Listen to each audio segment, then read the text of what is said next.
جنگ کی تیاریاں۔ آپ رضی اللہ تعالی عنہ کے والد حیی بن اخطب جب خیبر آئے تو یہاں اسلام کے خلاف فیصلہ کن معرکہ لڑنے کی تیاریاں شروع کی۔ آس پاس کے قبائل کو اس کے لیے تیار کیا، یہاں تک کہ ایک بڑا لشکر جنگ کے لیے تیار ہو۔ غزوہ ذی قرد، یہود نے قبیلے غطفان کو بھی لالچ دے کر اپنے ساتھ ملا لیا۔ عیینہ بن حصن نے چند افراد کے ساتھ مل کر یہ شرارت کی کہ مقام ذی قرد، جو کہ ایک چراگاہ کا نام ہے جہاں آپ صلی اللہ علیہ وسلم کی اونٹنیاں چر رہی تھی، اس پر حملہ کر دیا۔ اونٹنیوں کی حفاظت پر مامور حضرت ابو ذر رضی اللہ تعالیٰ عنہ کے بیٹے کو قتل کر دیا۔ ان کی بیوی کو گرفتار کر لیا اور 20 اونٹنیاں ساتھ بگا لے گئے۔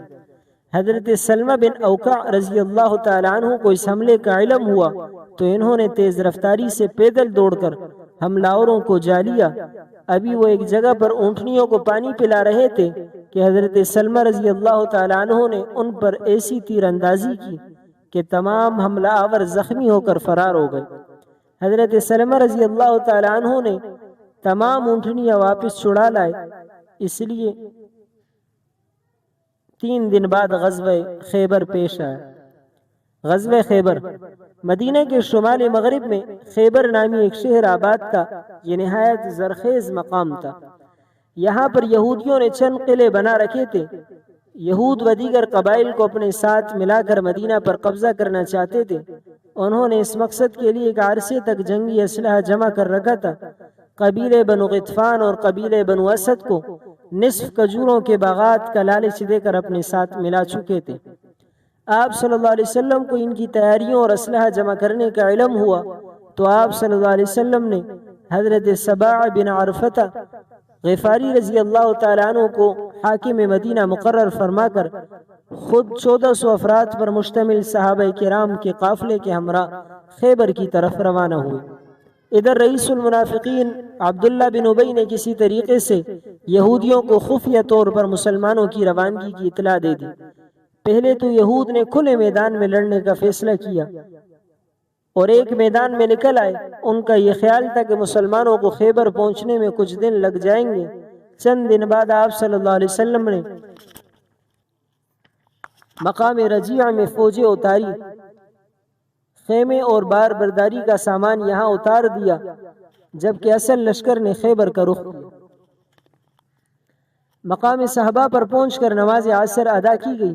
اس کے بعد آپ صلی اللہ علیہ وسلم نے باقی صحابہ کرام رضوان اللہ علیہم اجمعین کے ساتھ ستو نوش فرمایا۔ رات ہوتے ہوئے لشکر خیبر کے قریب پہنچ گیا تھا اور عمارت نظر آنے لگی تھی۔ آپ صلی اللہ علیہ وسلم نے رکنے کا حکم دیا اور یہاں رک کر دعا فرمائی۔ دوسرے دن خیبر پہنچے۔ یہود ایسی بزدل قوم تھی، جب انہوں نے علیہ السلام کی جنگی تیاریاں دیکھی تو کھلے میدان کے بجائے قلعے کے اندر بند ہو کر لڑنے لگے۔ قلعہ قموس کی فتح۔ خیبر کی آبادی 2 حصوں میں بٹی ہوئی تھی۔ ایک حصے میں 5 قلعے تھے: قلعہ ناعم، قلعہ سعد بن معاذ، قلعہ زبیر، قلعہ ابی اور قلعہ نزار۔ ان میں سے مشہور 3 قلعوں پر مشتمل علاقہ نطات کہلاتا تھا اور باقی 2 قلعوں پر مشتمل علاقہ شک کے نام سے مشہور تھا۔ خیبر کی آبادی کا دوسرا حصہ کتیبہ کہلاتا تھا۔ اس میں صرف 3 قلعے تھے: قلعہ قموس، یہ بنو نذیر کے خاندان ابو حقیق کا قلعہ تھا، قلعہ وطیح اور قلعہ سلالم۔ یہودیوں نے اپنی خواتین اور بچے قلعہ قموس اور نطات میں، جبکہ دیگر سامان و اسلحہ وغیرہ قلعہ ناعم میں محفوظ کر لیا اور ہر قلعے پر تیر انداز مقرر کر دیے۔ مسلمانوں نے 5 قلعوں کو ایک ایک کر کے فتح کیا، جس میں 50 مجاہدین زخمی ہوئے اور 1 شہید ہوئے۔ قلعہ قموس سب سے بنیادی اور بڑا قلعہ تھا، جو ایک پہاڑی پر بنا ہوا تھا۔ آپ صلی اللہ علیہ وسلم نے اس قلعے کو فتح کرنے کے لیے چند صحابہ کرام کو بھیجا، لیکن یہ فتح نہ ہوا۔ اس کے بعد آپ صلی اللہ علیہ وسلم نے ارشاد فرمایا: کل میں اسے عالم دوں گا جو اللہ اور اس کے رسول سے محبت کرتا ہے اور اللہ اور اس کا رسول بھی اس سے محبت کرتے ہیں۔ وہ شکست کھانے والا اور بھاگنے والا نہیں ہے، خدا اس کے ہاتھوں سے فتح عطا کرے گا۔ یہ سن کر صحابہ کرام رضوان اللہ تعالی علیہم اجمعین خواہش کرنے لگے کہ کاش کہ یہ سعادت انہیں نصیب ہو جائے۔ دوسرے دن آپ صلی اللہ علیہ وسلم نے حضرت علی رضی اللہ تعالیٰ عنہ کو طلب کیا۔ آپ صلی اللہ علیہ وسلم کو بتلایا گیا کہ انہیں آنکھ کی تکلیف ہے۔ اس کے باوجود حضرت علی رضی اللہ تعالیٰ عنہ تشریف لائے تو آپ صلی اللہ علیہ وسلم نے اپنا لعاب مبارک ان کی آنکھ پر لگایا۔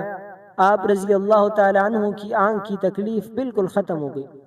دوسرے دن حضرت علی رضی اللہ تعالیٰ عنہ میدان میں اترے تو یہودیوں کے مشہور پہلوان مرحب کا بھائی حارث مسلمانوں پر حملہ آور ہوا، مگر حضرت علی رضی اللہ تعالیٰ عنہ نے اسے ایک ہی وار میں قتل کر دیا اور اس کے ساتھی بھاگ گئے۔ اس کے بعد مرحب جنگی اشعار پڑھتا ہوا میدان میں اترا۔ اس نے زرہ اور خوت پہنا ہوا تھا۔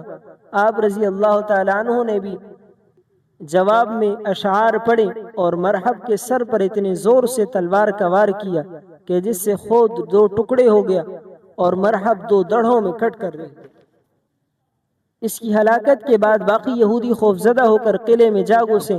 حضرت علی رضی اللہ تعالیٰ عنہ نے قلعے کا دروازہ دونوں ہاتھوں سے پورا زور سے اکھاڑ ڈالا۔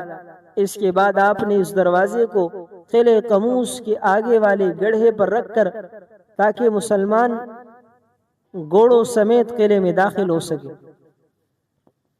اسلامی فوج داخل ہوئی، یہودی سہم گئے، انہوں نے اپنے ہتھیار ڈال دیے اور قلعے قموس بھی فتح ہو گیا۔ اس پورے غزوے میں 93 یہودی ہلاک ہوئے جبکہ 15 مسلمان شہادت کے اعلیٰ مقام پر فائز ہوئے۔